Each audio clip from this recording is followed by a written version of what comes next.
Hello tout le monde, j'espère que vous allez bien. Aujourd'hui on se retrouve pour un haul vintage luxe et également des pièces neuves. Je sais que vous adorez ce type de vidéo, donc c'est parti!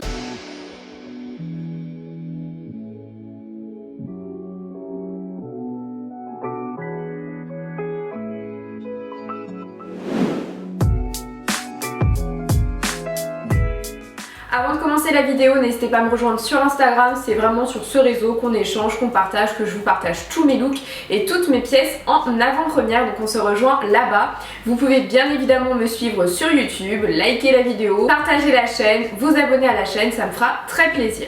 Concernant les pièces, il y aura un petit peu de tout, vous avez du vintage, vous avez des ventes privées donc neuves et vous avez des pièces un petit peu plus contemporaines. On commence avec une première pièce que j'ai achetée sur Vestiaire Collective, donc il s'agit d'une ceinture. Donc c'est un pochon Uterque, donc c'est du même groupe que Zara, c'est un peu comme le COS d'H&M, donc c'est un petit peu plus premium. Personnellement j'ai jamais commandé là-bas mais je trouve qu'ils ont des pièces assez sympas. Et concernant la pièce, c'est une ceinture, donc c'est la Gigi Buckle de chez Gucci. Donc elle existe en plein de coloris différents, en plein de matières. Elle existe donc en argenté et en doré. La dorée est beaucoup plus connue si je puis dire.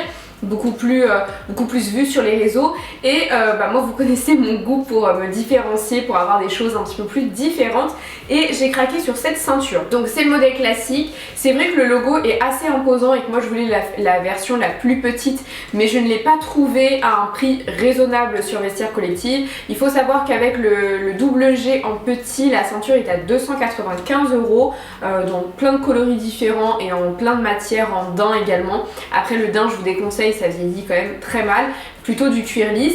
Et là en en seconde main, elle était je crois à 275, donc à 20 € près, c'est pas vraiment une très bonne affaire.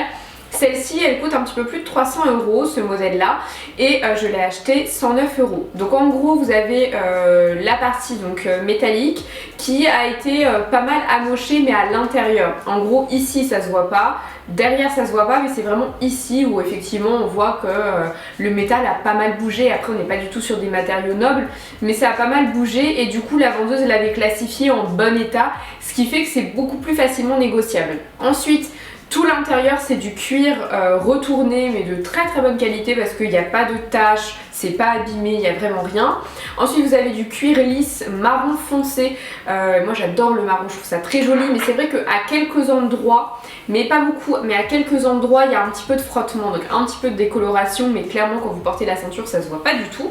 Et ensuite vous avez cette toile de lin en monogrammé. Donc le monogrammé est très subtil, de toute façon je vous posterai une photo sur Instagram pour que vous voyez mieux, mais c'est vrai que le monogrammé est très très subtil, on le voit pas beaucoup, mais c'est ce qui me plaisait aussi, c'est d'avoir, c'est vrai que Gucci on est quand même sur des choses très bling bling, très voyantes, et en plus maintenant ils ont un retour dans les années 70-80, donc on est encore plus sur ce côté très voyant, très too much, mais c'est aussi la signature.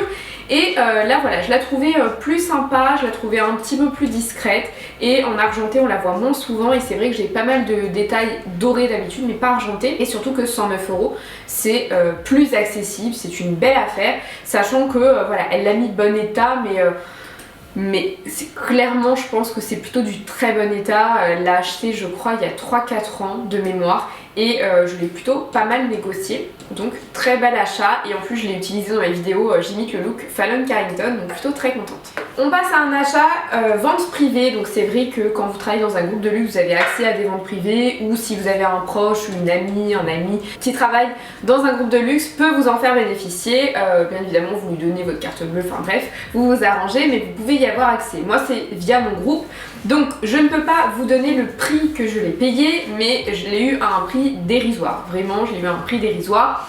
À la base cette pochette je crois qu'elle est à 720 €. Maintenant je voulais quand même vous la montrer, de toute façon je vous l'ai présentée en exclusivité sur mon compte Instagram, mais pour vous faire également un retour qualité-prix.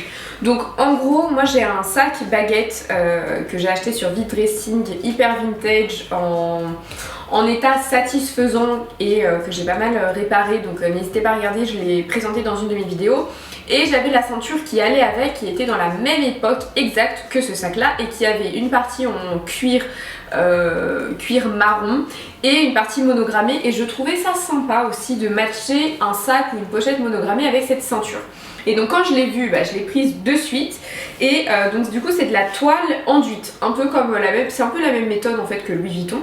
Et du coup pour le coup la toile est rien à redire, de très bonne qualité, je trouve que l'imprimé est très joli parce qu'en plus l'imprimé est sombre et vous voyez avec un blazer comme ça fait tout de suite chic, ça fait tout de suite élégant.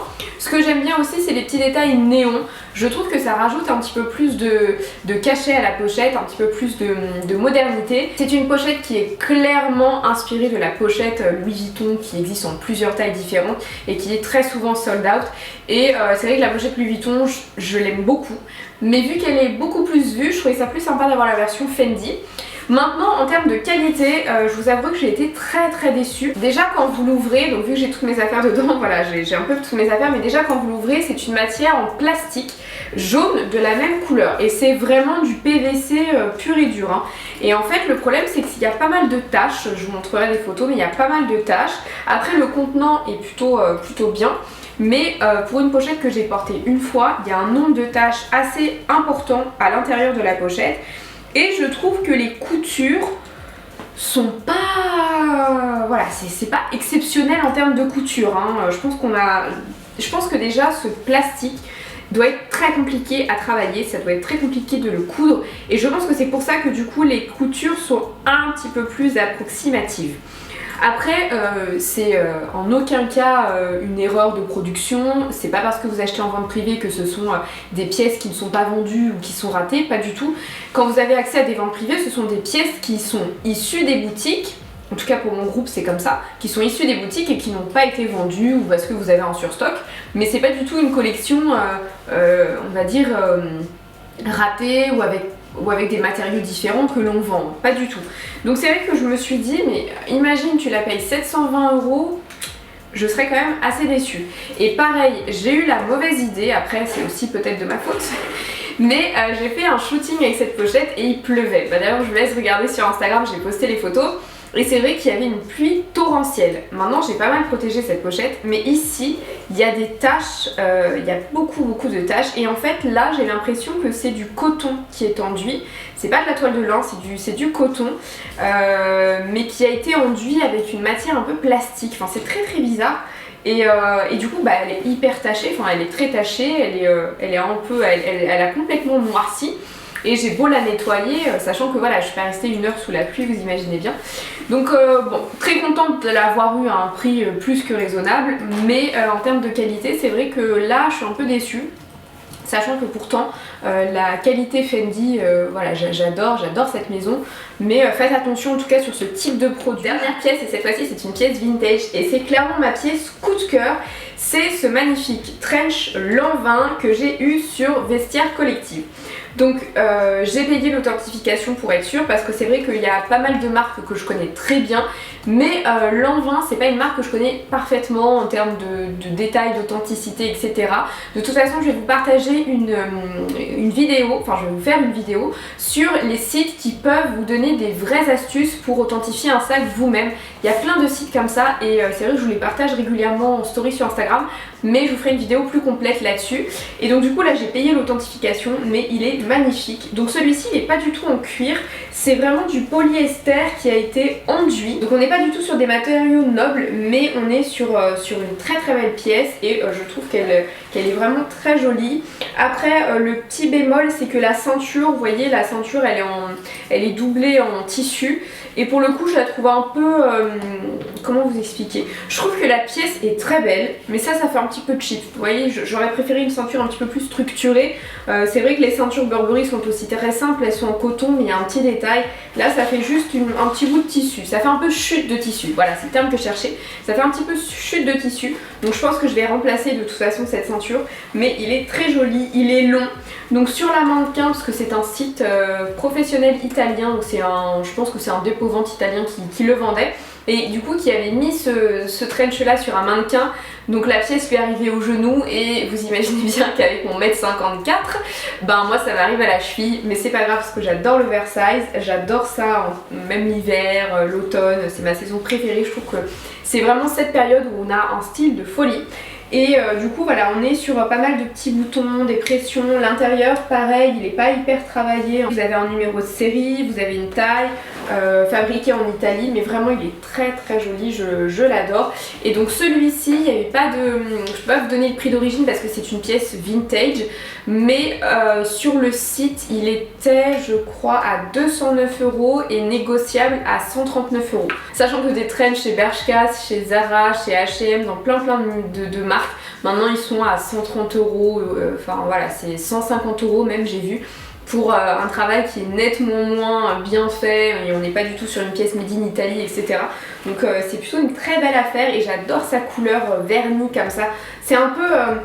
en fonction de la lumière, il est soit cerise, soit vraiment bordeaux et il est juste magnifique à un prix raisonnable. Et donc je vais vous poster très rapidement des petites photos sur Instagram de ce trench, mais vraiment je l'adore. Par contre, petit détail sur ce trench, il ne tient pas très chaud, c'est-à-dire que... Enfin si, il tient chaud, mais là par exemple en hiver où il va faire des -1, -4, il tient pas très chaud parce que vu que c'est du polyester, c'est pas une matière noble, c'est pas comme du cuir, c'est pas comme de la laine, c'est vrai qu'il va tenir moins chaud. Mais après moi, comme je vous l'ai dit, j'adore le layering, donc j'adore mettre des couches et des couches. Je vais mettre une sous-doudoune, je vais mettre un pull, mais je vais quand même le mettre. Et ce qui est pas mal par contre, c'est que vu qu'il est très long, il fait vraiment coupe-vent, vraiment protège-vent. Mais très contente de cet achat, je pense que c'est mon achat coup de cœur de toutes les pièces que je vous ai présentées. J'espère en tout cas que cette vidéo vous aura plu, n'hésitez pas à me donner votre avis, n'hésitez pas à me dire quelle pièce vous avez préférée. Et quant à moi, je vous dis à très bientôt pour de nouveaux contenus. Je vous fais des gros bisous, bye bye.